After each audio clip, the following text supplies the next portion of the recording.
Jadi pekan lalu kita sudah mempelajari terkait variabel penelitian eksperimen. Pertama-tama tentunya kita akan mencari terkait definisi teoritis, katakanlah variabel independen dan dependen yang ingin kita teliti. Jadi kita utamanya mencari dari teori terkait variabel yang ingin kita ingin kita teliti, dan dari beberapa teori yang kita temukan ya tentunya kan pada saat kita menentukan ingin meneliti suatu variabel apa, kemudian kita cari di teorinya, itu kan tentunya ada beberapa teori ya yang akan berusaha untuk menjelaskan atau memprediksikan suatu variabel penelitian tersebut. Nah, nanti kita pilih yang paling katakanlah sederhana atau bisa dengan mudah menjadi dasar untuk kita operasionalkan, itu nanti kita pilih definisinya. Jadi nanti definisi ini lebih ke arah menjelaskan definisi dari variabel tersebut secara teoritis atau di ranah akademik ilmiah. Kemudian setelah kita mendapatkan definisinya secara teoritis, kita operasionalkan sehingga variabel-variabel tersebut dapat mungkin utamanya ini ya dilaksanakan, maksudnya direalisasikan. Katakanlah kalau dia variabel independen, maka setelah dioperasionalkan maka dia sudah sangat spesifik dan katakanlah berupa prosedur yang bisa kita jadikan pedoman dan juga sumber informasi untuk orang lain terkait bagaimana kita melakukan penelitian. Begitu pula terkait variabel dependennya, kita operasionalkan, jadi memang sampai di tahap variabel tersebut itu cukup terukur, jadi mampu diukur dan memang spesifik. Katakanlah variabel dependen yang berubah karena telah diberikan pengaruh oleh independen itu seperti apa, kan didefinisikan secara operasional. Nah, kemudian ada juga macam variabel dalam penelitian eksperimen. Jadi ini ada variabel independen dan dependen ya. Jadi variabel independen ini adalah variabel yang kita manipulasi. Jadi katakanlah kemarin contohnya itu kadar kopi ya, kadar kopi. Katakanlah perlakuan atau variabel yang kita manipulasi, kan kita manipulasi suatu variabel yang kita namakan perlakuan. Jadi variabel independen ini nama lainnya variabel yang kita manipulasi. Kemudian nama lainnya ada juga perlakuan.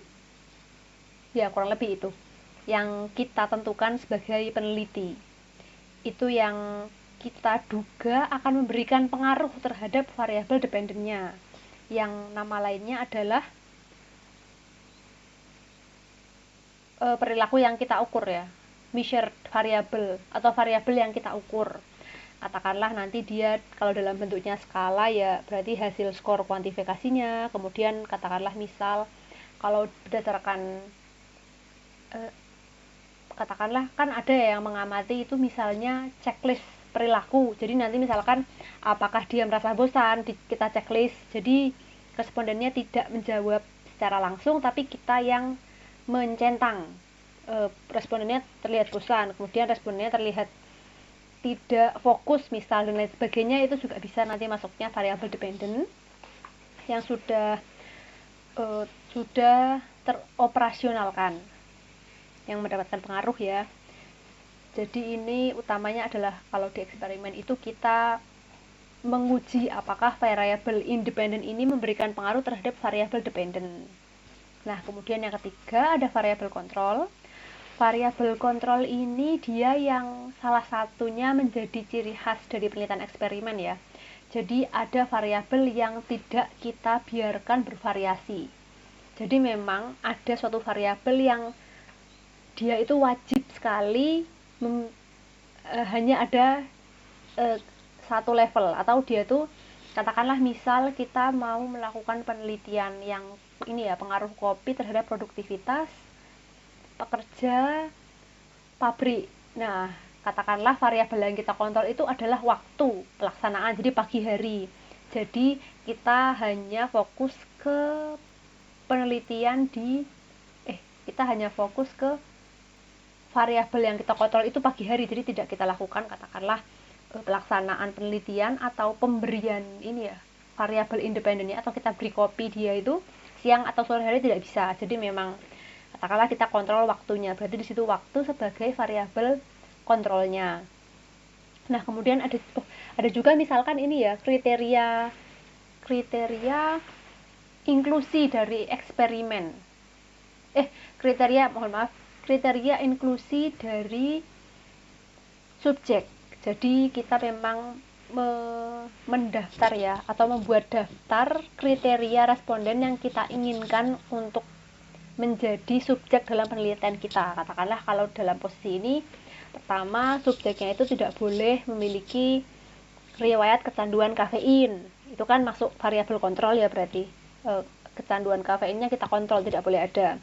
Kemudian yang kedua, misalkan responden kita itu tidak punya riwayat penyakit jantung atau hipertensi. Jadi itu kita masukkan juga, variabel yang kita kontrol adalah riwayat penyakit jantung dan hipertensi, itu tidak boleh ada variasinya. Jadi ya semuanya tidak boleh ada riwayat penyakit begitu. Nah, dan yang ketiga ada variabel acak. Jadi ini variabel yang memang kita bebaskan mereka untuk bervariasi secara acak ya, secara acak. Jadi terserah mereka, kita tidak memberikan suatu ketentuan yang harus dipenuhi. Katakanlah misal dalam penelitian pengaruh kafein terhadap produktivitas pekerja pabrik, kita membiarkan katakanlah variabel berat badan itu acak. Jadi terserah mereka mau berat badannya dari yang kurus sampai yang besar, itu boleh untuk menjadi responden penelitian kita. Atau mungkin katakanlah kita membiarkan mereka mau sarapan atau tidak. Jadi sebelum berangkat ke pabrik itu belum sudahnya mereka sarapan, itu kita bebaskan mereka. Jadi ini terkait variabel kontrol dan variabel acak ini memang harus sangat kita perhatikan ya. Karena khawatirnya, okelah kita berusaha mengontrol variabel sehingga pengaruh dari variabel independen kita itu memang betul-betul menjadi satu-satunya pengaruh variabel dependen kita. Tapi ada saat, katakanlah misalkan saya sebagai peneliti itu tidak cermat, karena kan saya manusia ya, jadi tidak pernah luput dari kesalahan. Nah, katakanlah ketidakcermatan saya itu dalam penelitian eksperimen mengakibatkan munculnya variabel confounding atau variabel perancu. Nah, variabel inilah yang sangat kita hindari. Jadi variabel confounding atau perancu ini adalah sebuah variabel yang dia itu belum kita definisikan. Kan ini ada 5 definisi.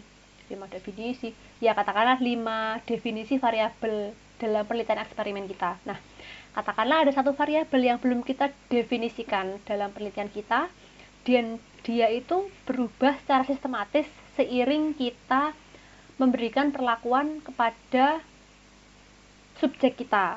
Jadi seiring variabel independen ini diberikan, dia akan mengaruhi suatu variabel yang belum ada definisinya, yang itu sebenarnya adalah variabel confounding.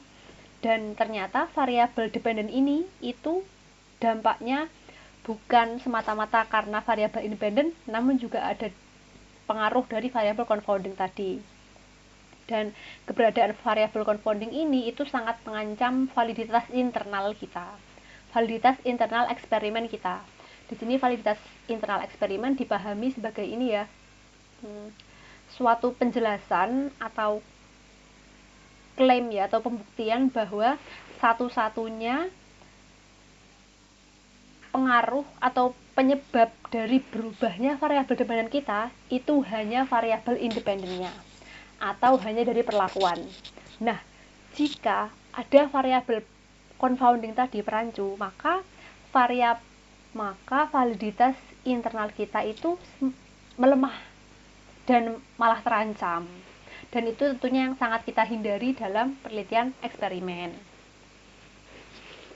Nah, kurang lebih ini ya yang kemarin kita ulas di pertemuan ketiga. Jadi mungkin sekarang kita akan fokus kepada apa itu populasi dan sampling. Jadi ini sebelumnya sedikit mengulas ya, sebenarnya tidak terlalu banyak sih ya. Ini hanya memberikan info bahwa hari ini kita masuknya ke populasi dan sampling. Ya, barangkali teman-teman ada yang terlewat ya kalau kita ada tugas mengumpulkan review artikel yang sebenarnya sudah pekan lalu apa ya terakhir. Ya, seingat saya pekan lalu ya. Tapi belum sempat saya cek, mohon maaf. Insya Allah setelah ini atau besok atau mungkin lusa baru saya ada sedikit luang untuk mengecek. Jadi kurang lebih itu. Kita lanjut saja. Jadi ada outline perkuliahan pertemuan keempat. Jadi nanti kita akan sedikit membahas terkait populasi, kemudian nanti kita akan masuk ke sampling, dan ketiga nanti ada masuk ke beberapa teknik sampling. Ya, barangkali teman-teman di sini sudah cukup familiar ya dengan dimaksud populasi. Jadi ini betul bahasanya memang sangat statistika. Jadi populasi itu kan ini ya, semua, kalau di sini penjelasannya adalah totalitas dari setiap elemen yang akan diteliti yang memiliki ciri sama. Bisa berupa individu dari suatu kelompok, bisa suatu peristiwa, atau sesuatu yang akan diteliti. Jadi secara awamnya mungkin ya, populasi itu sebenarnya segala hal yang ada di bumi ini. Tapi tergantung, katakanlah misal saya mau bilang populasi manusia di bumi. Nah, berarti populasi manusia di bumi itu semua yang dikategorikan sebagai manusia yang tinggal di bumi dan masih hidup. Jadi 3 kriteria, yaitu populasi manusia di bumi. Jadi itu semua populasi. Ini sebagai contoh, ada populasi ya. Ada manusia yang rasnya kulit sawo matang, ada sawo mentah, ada kuning langsat, dan lain sebagainya. Itu kan rasnya berbeda tapi mereka masuk dalam satu populasi yang sama, katakanlah populasi manusia di bumi. Ini ada cukup banyak, dan ini juga perempuan laki-laki ya, sangat beragam. Dan dari banyaknya populasi di dunia, banyaknya anggota populasi di dunia ini, itu tentunya kita tidak mungkin melakukan penelitian atau meneliti semuanya. Jadi kita tidak mungkin memberikan, katakanlah, perlakuan ya, atau memanipulasi suatu kondisi kepada mereka dan mengukur masing-masing skornya akan bagaimana. Sehingga kita ambillah yang namanya sampel. Jadi sampel ini perwakilan ya, katakanlah kalau kita mau mengibaratkan ya, katakanlah kita punya sekian ratus juta, kalau tidak salah terakhir 270 juta bukan ya, saya agak lupa, mohon maaf. Tapi memang katakanlah masyarakat Indonesia tuh, asumsikan saja ya, ada 220 juta manusia. Itu katakanlah kita sebut populasi. Nah, kemudian kita masuk ke perwakilan rakyat. Berarti anggota DPR ya, kalau tidak salah. Nah, DPR itu katakanlah sampel dari rakyat kita. Rakyat Indonesia yang memang mereka itu mewakili seluruh masyarakat Indonesia. Nah, misal kita peneliti. Ya, ini saya baru kepikiran. Berarti bisa ya, misalkan kita tuh tidak perlu misal pusing-pusing memikirkan cara sampling itu bagaimana. Kita langsung saja lakukan penelitian eksperimen ke anggota DPR pusat ya, anggota parlemen pusat. Kita beri perlakuan mereka ya, jadi mereka subjek kita atau sampel kita beri perlakuan, kemudian hasilnya kita ukur variabel dependennya dan diperoleh suatu hasil. Nah, hasilnya itu hampir bisa diklaim bahwa dia itu bisa, katakanlah ya, digeneralisasikan ke seluruh rakyat Indonesia. Dan mungkin itu penjelasan yang cukup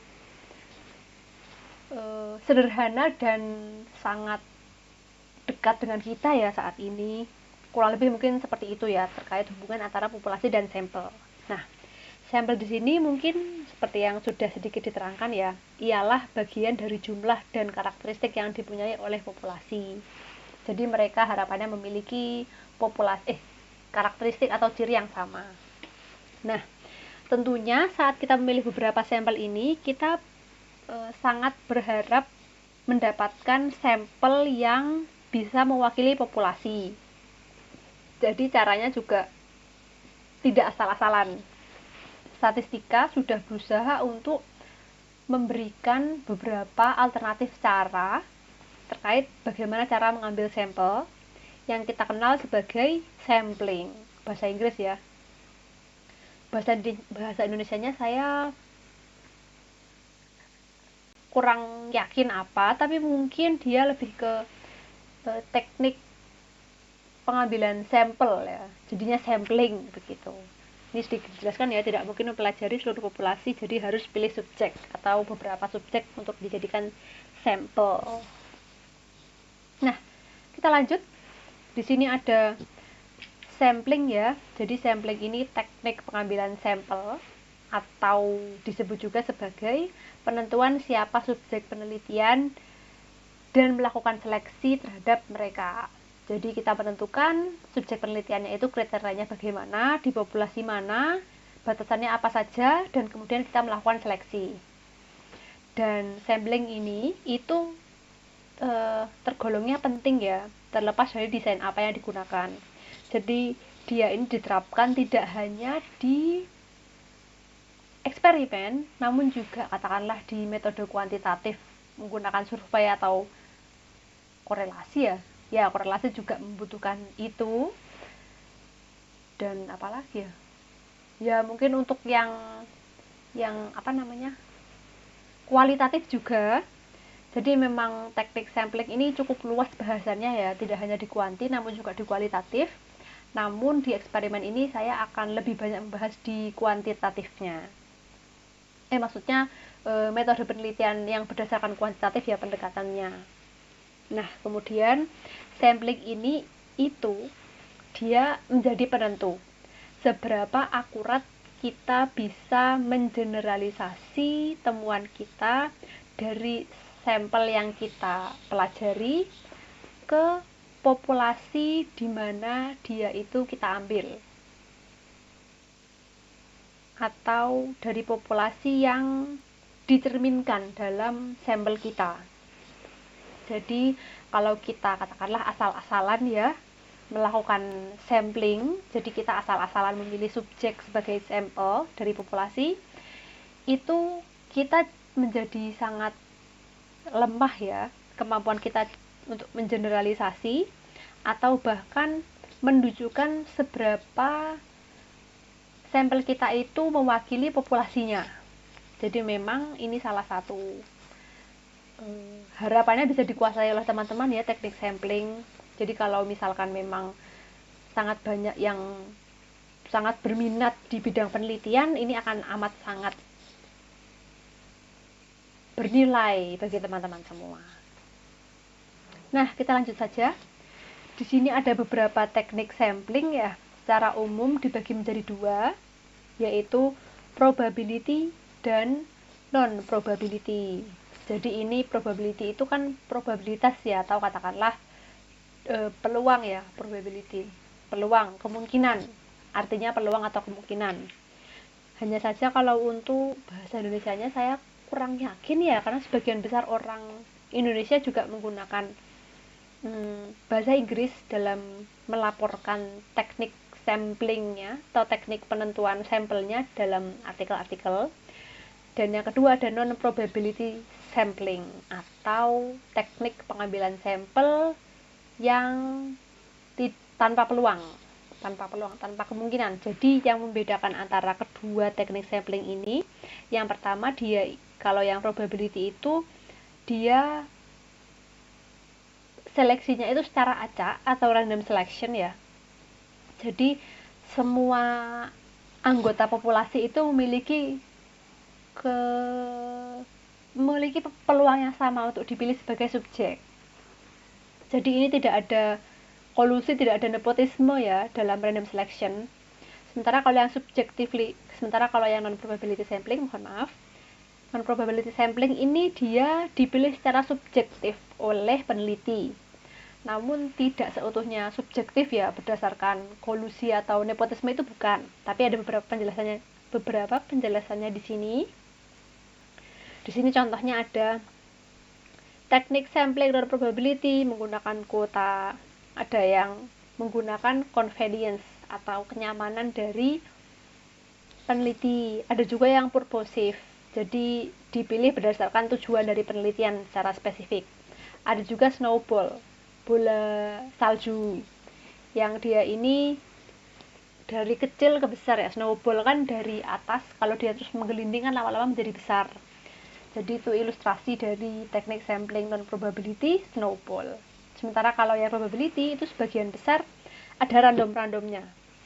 Simple random atau pengacakan sederhana, ada systematic random atau pengacakan secara sistematis, ada stratified random atau pengacakan bertingkat, dan juga cluster. Jadi berdasarkan clusternya diacak clusternya begitu. Nah, kurang lebih seperti itu terkait penjelasan teknik sampling probability dan non probability. Kita lanjut saja untuk sedikit rincian ya. Jadi kalau probability sampling itu dia sebenarnya mengacu pada studi tentang peluang suatu peristiwa terjadi. Dan dalam probability sampling itu secara matematis peluang subjek terpilih itu dapat dihitung. Ini mohon maaf, sebenarnya saya salah ketik ya. Jadi memang dia ini sangat matematis ya untuk sampling itu kan. Kalau seingat saya tuh pas SMA saya masih belajar tentang peluang ya, dan itu memang sangat jelimet sekali, tapi setidaknya kita bisa menemukan manfaat dari jelimet itu saat SMA pada penelitian saat ini. Jadi ternyata dia sangat bermanfaat ya untuk bisa mengeneralisasi temuan yang kita temukan dalam penelitian ke populasi. Mungkin awal pada saat SMA saya benar-benar tidak paham ya kenapa saya harus mempelajari teknik sampling gitu. Sampling maksudnya pelajaran peluang, tapi ternyata di sini sangat penting. Nah, di sini secara singkatnya, jadi probability sampling itu dia dilakukan pertama-tama dengan mendefinisikan populasinya apa. Jadi populasinya apa secara rinci dan batasannya jelas. Jadi apakah seluruh warga negara Indonesia tinggal di Indonesia, atau seluruh warga Indonesia yang memiliki KTP di seluruh dunia, atau semua penduduk Indonesia yang tinggal di Indonesia terlepas dia memiliki KTP atau tidak, tapi dia berdomisili secara fisik di Indonesia. Itu dijelaskan secara rinci ya definisi populasinya. Dan kemudian yang kedua itu adalah sampel dipilih secara acak, jadi dia tanpa bias ya, dan dia dipilih random selection secara acak tadi. Nah, dia ini katakanlah cara acaknya itu dengan ini, lempar koin, kemudian lempar dadu, katakanlah dengan fungsi sama dengan RAND yang ada di Excel, itu juga bisa. Jadi saya biasanya lebih seringnya menggunakan fungsi random di Excel untuk bisa melakukan pengacakan secara random ya, pengacakan secara random. Ya, mungkin itu mengacak-acak ya. Jadi mengacak memang memilih subjek itu secara acak atau random sampel gitu. Random subjek. Random populasi. Ya, intinya random selection ya. Jadi memilih secara acak. Menggunakan katakanlah bantuan dari Excel tadi. Nah, kemudian yang kedua ada non-probability sampling. Jadi dia ini diartikan sebagai teknik pengambilan sampel di mana peneliti memilih berdasarkan penilaian subjektif, bukan pemilihan acak. Jadi memang tadi ya sudah sedikit dipaparkan. Jadi secara rincinya mungkin akan kita jelaskan setelah slide ini ya. Jadi untuk non-probability sampling ini memang cukup banyak digunakan kita ya sebagai peneliti di bidang sosial. Jadi memang ya sebelum kita masuk ke teknik sampling yang banyak kita gunakan itu kita mengulas dulu terkait probability sampling. Nah, mungkin awalnya ini ya kita mungkin menjelaskan bahwa probability sampling ini cukup disukai ya karena dia ini diklaim memiliki kekuatan dalam mengeneralisasi temuan yang kita peroleh. Jadi pertama dia kuat dalam generalisasi, yang kedua dia itu klaimnya adalah representatif. Jadi sampel yang diambil itu representatif terhadap populasinya. Jadi setelah itu dia juga memiliki validitas eksternal studi yang tinggi. Validitas eksternal studi itu yang ini ya, dia itu nama lainnya generalisasi. Jadi kemampuan generalisasi temuan penelitian kita itu nama lainnya adalah validitas eksternal penelitian kita. Begitu. Nah, pertanyaannya adalah bagaimana kita bisa mendapatkan hasil penelitian eksperimen yang bisa digeneralisasi ke populasi. Pertama-tama adalah dengan memilih sampel yang representatif, atau dia itu sudah bisa mewakili setiap manusia ya, setiap anggota masyarakat Indonesia misal. Nah, itu dengan cara ada setidaknya 4 cara ya. Teknik pengambilan sampel berdasarkan probability sampling. Nah, di sini ada pertama simple random sampling. Jadi, setiap anggota populasi memiliki peluang yang sama dan kemungkinan yang sama untuk dipilih. Jadi, ini benar-benar tidak ada kolusi atau nepotisme ya, bukan berdasarkan likes and dislikes, atau bukan berdasarkan kedekatan keluarga, atau mungkin karena ada privilege sendiri, itu bukan. Jadi memang yang pertama kita akan mendefinisikan populasinya apa, dan kemudian memilih secara acak, bahkan kita tidak mengenali yang kita pilih itu siapa. Bahkan ada yang memilih itu berdasarkan kode unik. Jadi setiap data responden yang dia miliki itu berupa kode unik yang untuk dipilih katakanlah. Jadi ini asumsinya kita sudah memiliki ini ya, definisi populasi yang sudah cukup spesifik dan terbatas misal. Ya, dan ini memang tantangan sih ya, simple random sampling. Jadi katakanlah misal ya, saya memiliki populasi mahasiswa Universitas Muhammadiyah Purworejo yang masih aktif. Nah, katakanlah itu populasinya, kan nanti kita mengambil simple random sampling ya. Jadi pengambilan sampel secara acak sederhana. Katakanlah saya dari sekian ribu orang hanya mengambil 100 orang, dan itu sudah patuh terhadap ketentuan simple random sampling. Itu nanti hasilnya bisa kita klaim bahwa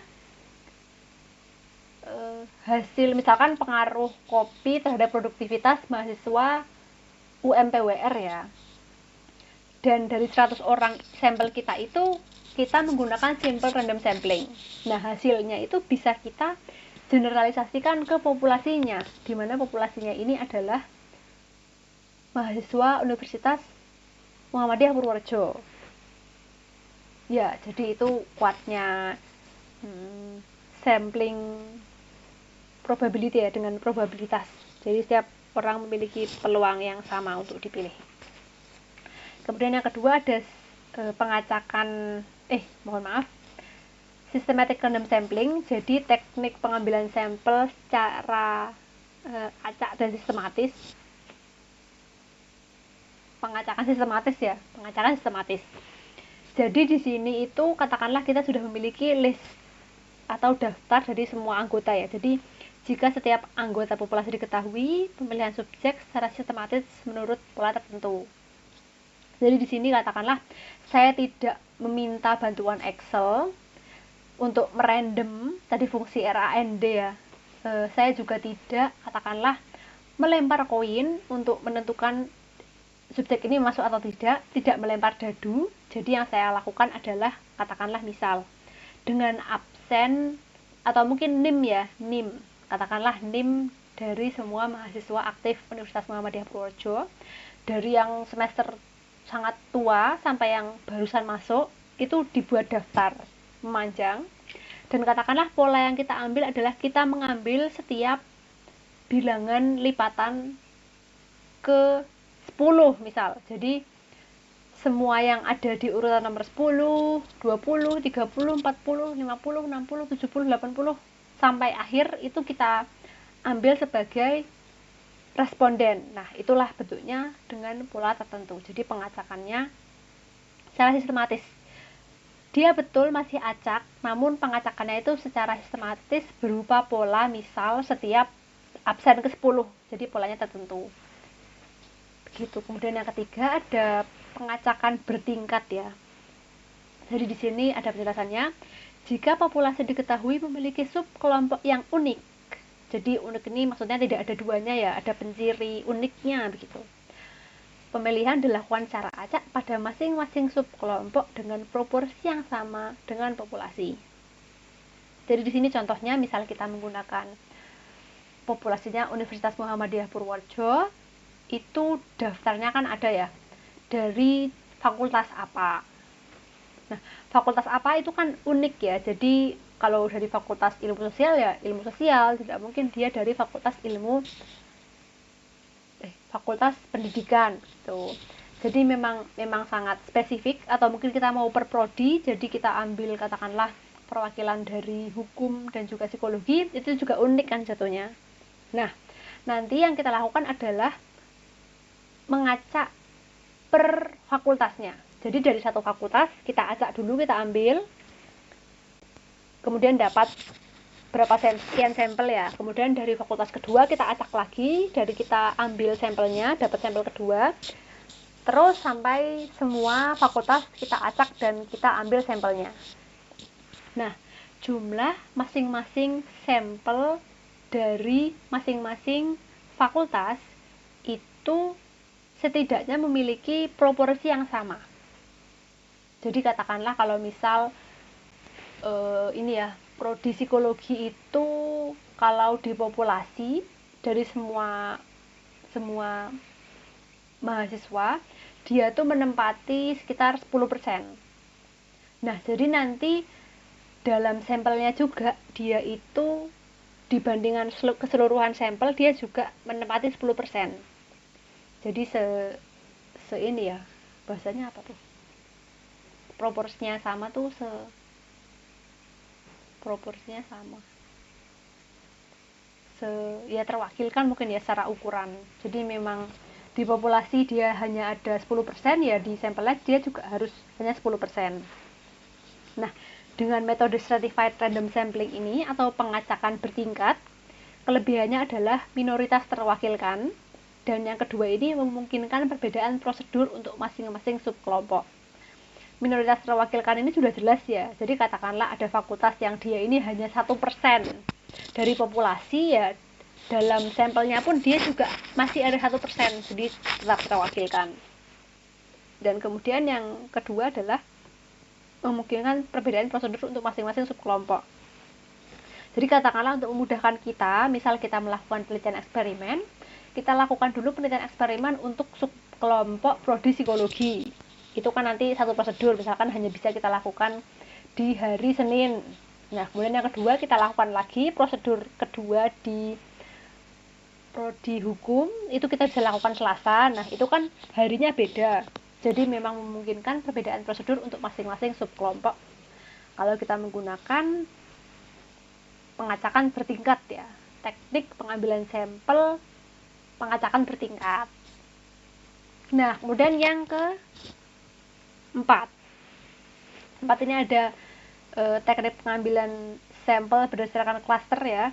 Jadi klaster ini adalah suatu kondisi di mana jika populasi terlalu besar, maka pemilihan dilakukan secara acak pada klaster atau kelompok yang sudah ada secara alamiah di populasi. Nah, contoh ini kalau yang saya baca ya, itu contohnya adalah katakanlah kode pos ya, atau domisili tempat tinggal. Jadi satu populasi Indonesia ya. Ada juga yang misalkan sepertinya sih tidak bisa. Berarti ya itu contoh yang lebih pas itu ya tadi, tempat tinggal domisili atau kode pos rumah misal. Jadi dia ini diacaknya katakanlah per kabupaten. Ya, atau per provinsi, karena ada per provinsi, Provinsi Jawa Tengah dan Jawa Barat. Nah, itu nanti diacak di Jawa Tengahnya bagaimana dan Jawa Barat diacak juga bagaimana. Nah, ini amat sangat efisien ya, khususnya untuk populasi yang jumlahnya itu terlalu besar. Jadi kita tidak bisa. Jadi simple random sampling ini sangat tidak efisien ya untuk populasi yang terlalu besar. Katakanlah satu pulau Jawa. Simple random sampling ini hampir sangat berat dilakukan. Kemudian systematic random sampling juga berat juga. Kemudian ada stratified random sampling, ini juga kelompok yang unik, agak berat mungkin ya. Kemudian yang ketiga ada cluster sampling. Jadi kita langsung pemilihan secara acak pada cluster.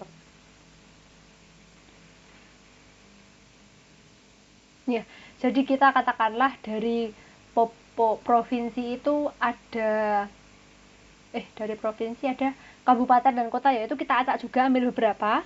Nanti di bawahnya juga kita ambil beberapa saja, diacak lagi. Katakanlah penduduk katakanlah dari, kalau Jogja tuh contohnya Jogja mungkin ya, provinsinya kan kecil ya, jadi katakanlah hanya ada 5 kabupaten, itu kita acak, ternyata kita hanya memperoleh 2 kabupaten. Jadi dari 2 kabupaten itu yang kita cari datanya di dalam, dari katakanlah kecamatan ya, kecamatannya di mana kita acak, nanti kita ambil jadi lebih kecil.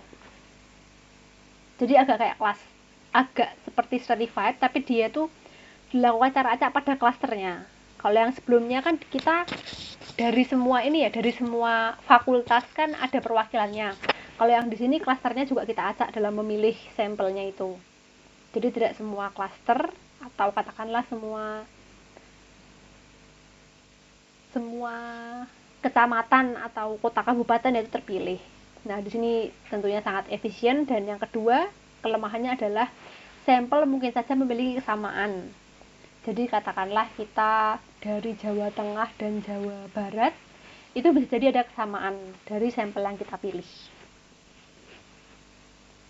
Karena dia memang tidak berdasarkan subkelompok yang unik. Nah, kurang lebih ini ada 4 cara dari teknik pengambilan sampel probability atau probabilitas, yang dia ini cukup disukai karena menguatkan validitas eksternal studi dan juga kemampuan dari generalisasi hasilnya, dan juga mendapatkan klaimnya itu mendapatkan subjek yang representatif atau mewakili dari populasi yang kita targetkan. Nah, kita lanjut saja. Di sini ada non-probability sampling atau teknik pengambilan sampel yang tanpa probabilitas ya, tanpa mempertimbangkan peluang setiap anggota populasi itu terpilih atau tidak. Dan dia berbeda dengan teknik sebelumnya ya. Dia ini cenderung rendah pada validitas eksternal. Sehingga peneliti, kita ya sebagai peneliti, itu harus berhati-hati terkait generalisasi hasil penelitian terhadap populasi. Ya, jadi dia memang rendah pada validitas eksternal, jadi kita tidak bisa seenak kita mengklaim bahwa ini bisa digeneralisasi ke populasi. Jadi itu akan bisa menimbulkan katakanlah perdebatan dan kegaduhan gitu ya, karena kita menggunakan teknik sampling non probability. Nah, di sini ada 4 cara untuk kita bisa melakukan non probability sampling. Jadi betul ya, ini adalah teknik pengambilan sampel yang sangat banyak, mainstream banget ya, digunakan oleh peneliti di bidang sosial dan kita di psikologi, karena memang berat sekali untuk melakukan penelitian itu dari probability sampling. Jadi ya kita cari yang lebih bisa menjadi jalan tengah ya, antara studi yang ingin kita lakukan dengan kemampuan kita untuk bisa mengambil sampel atau objek yang ingin kita berikan perlakuan. Nah, yang pertama, teknik samplingnya ada yang namanya kuota sampling. Jadi penjelasannya adalah sampel dipilih melalui kriteria besaran kuota yang ditentukan sebelumnya dan bertujuan mencerminkan susunan populasi. Jadi awalnya kita itu menentukan sampelnya itu mau berapa banyak orangnya. Jadi kita mau meneliti berapa banyak orang. Itu kita tentukan sebelumnya. Dan yang kita tentukan itu harus mencerminkan susunan dari populasi yang kita targetkan. Katakanlah kita ingin, kalau contohnya tuh seperti ini, ada dari jurnalis ya, kalau yang wawancara, tapi yang di lapangan itu ya, jurnalis, pewawancara yang jurnalis itu, jadi yang mewawancarai orang di jalan dan di videoin, reporter ya. Jadi contohnya adalah reporter, dia itu diminta untuk mengumpulkan data terkait katakanlah pandangan mahasiswa terhadap contohnya misalkan kopi ya, pandangan mahasiswa terhadap kopi, atau misalkan pandangan mahasiswa terhadap suatu kebijakan pemerintah A gitu ya. Nah, itu mereka tentunya di awal akan menentukan berapa banyak sih orang yang ingin mereka wawancara.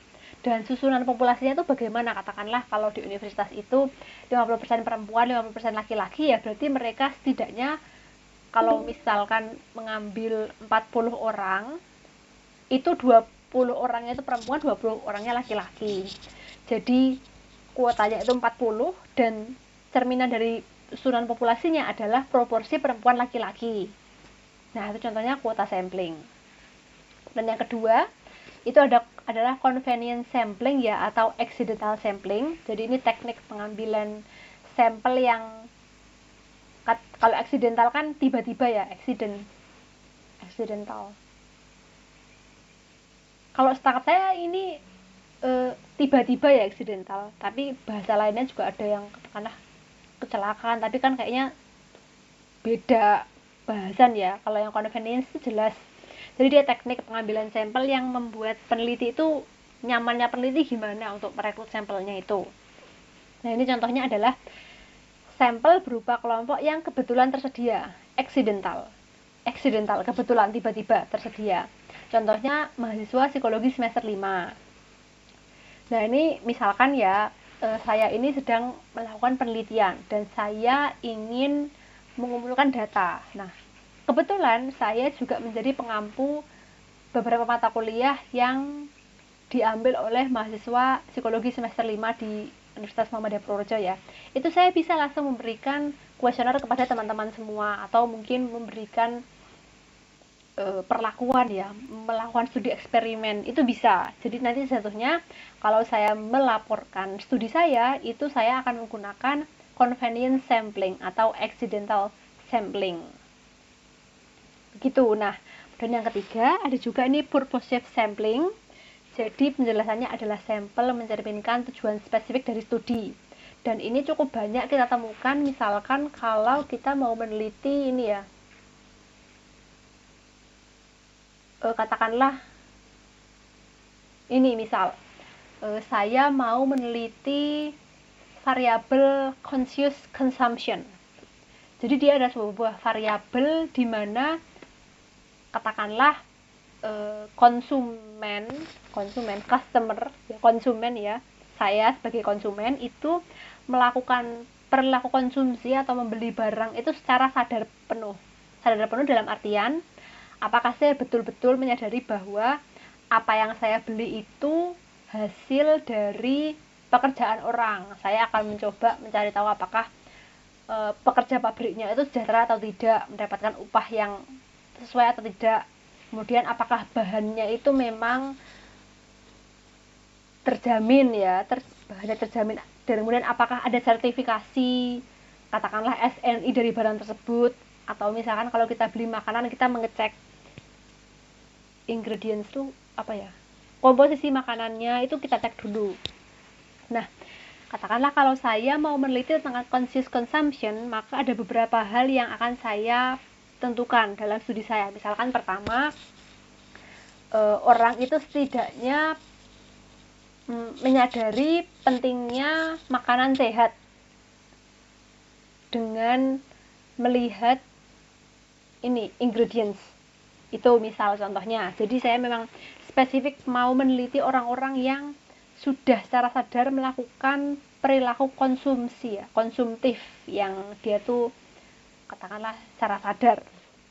gitu. Jadi memang tujuan spesifik dari studi itu apa, dioperasionalkan ke dalam kriteria sampel. Itu nanti menggunakan purposive sampling.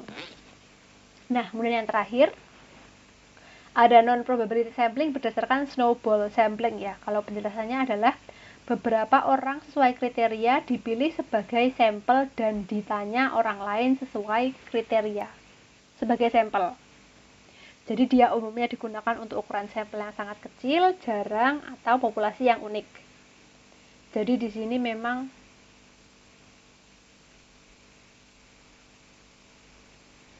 ini waktunya cukup nggak ya? Atau setelah ini nanti kita pindah ya. Jadi di sini snowball sampling ini katakanlah kalau di penelitian kualitatif itu kan sangat susah ya mencari katakanlah subjek penelitian. Misal saya mau mencari orang yang sudah kena tipu ini. Penipuan berdasarkan aplikasi ini, dating, aplikasi pencarian jodoh itu. Itu kan susah ya, karena tidak semua orang itu menjadi korban penipuan. Nah, jadi saya mendapatkan satu korban, itu nanti dari korban tersebut saya tanyai lagi, mbak ada kenalan enggak kira-kira orang yang pernah pengalaman menjadi korban penipuan dalam aplikasi dating yang mbak gunakan? Oh iya ada tuh di sana, silakan dicoba. Nah itu bisa, itu masuknya snowball sampling. Jadi dari satu orang yang kita pegang sebagai responden kita atau subjek penelitian, itu nanti dia akan menjadi sekaligus sumber informasi kita mendapatkan responden kedua kita untuk bisa melanjutkan penelitian. Dan ini memang cukup banyak digunakan oleh peneliti kualitatif ya. Ya. Jadi setelah kita katakanlah menentukan teknik sampling yang ingin kita lakukan dan kita melakukan penelitian ya, kita itu wajib melaporkan teknik pengambilan sampel yang kita pilih atau kita terapkan di penelitian kita. Nah, beberapa yang saya ringkas ya. Jadi laporan terkait teknik penelitian itu meliputi pertama prosedur pengambilan sampel, itu bagaimana. Kemudian tipe atau kriteria subjek yang kita ambil. Kemudian cara merekrut subjeknya, terkait di mana kita merekrut subjeknya dan bagaimana kita merekrut subjeknya itu juga dijelaskan. Kemudian ada jumlah subjeknya berapa, ada karakteristik demografis. Jadi ini setelah data responden terkumpul ya, tentunya kan kita tidak hanya mengumpulkan atau mengukur data variabel kita, tapi juga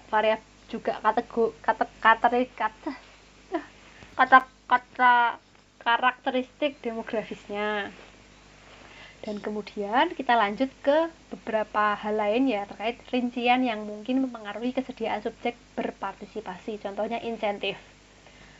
Nah, insentif ini cukup penting juga ya, karena kan katakanlah kalau di luar negeri memang cukup banyak ya orang yang kalau misalkan menjadi subjek penelitian itu akan diberikan reward atau insentif. Ada juga yang memang malah dalam penelitian ya, iya maksudnya mohon maaf, dalam dunia akademik itu subjek penelitian tuh malah menjadi SKS. Jadi orang tuh ada yang, kalau yang saya baca ya, itu ada subjek tuh yang memang karena mereka sudah concern, sudah ya saya mau menjadi subjek itu karena mereka sudah mendaftarkan diri dan itu terhitung jadi SKS kuliah mereka. Begitu, jadi mahasiswanya kayak gitu, ada kayak gitu. Dan ada juga, kita kan sebagai masyarakat Indonesia yang memiliki semangat gotong royong dan kesukarelawan yang tinggi ya, jadi kita tidak jarang itu membantu teman kita tanpa pamrih, dan itu adalah suatu sifat yang sangat terpuji dan memang menjadi, kalau saya lihat sih kelebihan kita ya. Jadi mungkin kalau di luar negeri itu individualis, harus ada timbal balik, tapi di kita bisa memungkinkan sekali untuk bisa melakukan penelitian. Jadi tidak terlalu susah ya untuk mencari sampling, dan semoga juga teman-teman masih memiliki semangat sukarelawan yang cukup tinggi untuk menjadi responden penelitian gitu. Nah, tadi beberapa laporannya, ada banyak. Nanti kalau teman-teman bisa menjelajahi artikel penelitian lain, mungkin yang sudah dibaca atau yang akan dibaca, atau saat senggang ada tertarik baca, kemudian membaca, ada cara pelaporan teknik pengambilan sampel mereka, itu bisa dipelajari juga. Barangkali ada yang belum saya masukkan dalam ringkasan laporan terkait sampling ini. Nah, dan yang kedua, prosedur pengambilan sampel itu penting dilaporkan untuk pertama memperoleh hasil yang bisa diinterpretasikan secara tepat. Jadi kan kita tahu ya terkait ini tadi, generalisasi hasil dan diperoleh secara tepat, itu kan jatuhnya apakah teknik pengambilan sampelnya itu probability atau non probability. Nah, kalau non probability dia pakainya yang mana? Kuota kah, convenience kah, atau purposive sampling kah? Itu macam-macam. Atau yang atau yang probability itu apakah dia mengambil yang simple random atau yang stratified random atau yang systematic random atau malah yang cluster misal. Jadi itu akan sangat menentukan ya hasil penelitiannya gitu. Jadi kita tidak bisa secara mentah tuh percaya, wah berarti saya kayak gini dong orangnya, karena mirip dengan kriteria di penelitian itu misalnya, itu belum tentu juga karena kan samplingnya juga perlu dipastikan lagi apakah memang memiliki validitas eksternal yang tinggi dan dapat dipertanggungjawabkan atau tidak. Nah, kemudian yang terakhir, dia juga menjadi landasan replikasi bagi peneliti lain yang ingin mereplikasi hasilnya juga atau temuannya juga. Dan ini penting ya, katakanlah di penelitian eksperimen yang memang kita ini berusaha untuk ini ya, ada kontrolnya. Jadi memang penelitian dengan pendekatan eksperimen ini sangat kuat ya untuk bisa katakanlah menguji suatu teori atau memperdebatkan sebenarnya teori ini tuh masih kuat atau enggak untuk kita pertahankan, untuk bisa menjelaskan ilmu pengetahuan yang ada di dunia itu masih relevan atau tidak sih. Itu sangat bisa kita lakukan dari eksperimen dan dengan bantuan replikasi. Kalau suatu penelitian itu tidak bisa direplikasi, maka patut kita curigai ya, atau kita pertanyakan ini kelemahannya di mana atau ada miss di mana sedemikian sehingga dia tidak cukup kuat lagi untuk mendukung teori yang dia gunakan. Nah, jadi itu sekilas terkait reporting sampling. Nah, sepertinya sudah selesai ya untuk pemaparan terkait reporting dan sampling pada pertemuan ke-4 ini. Sejauh ini apakah ada yang ingin ditanyakan?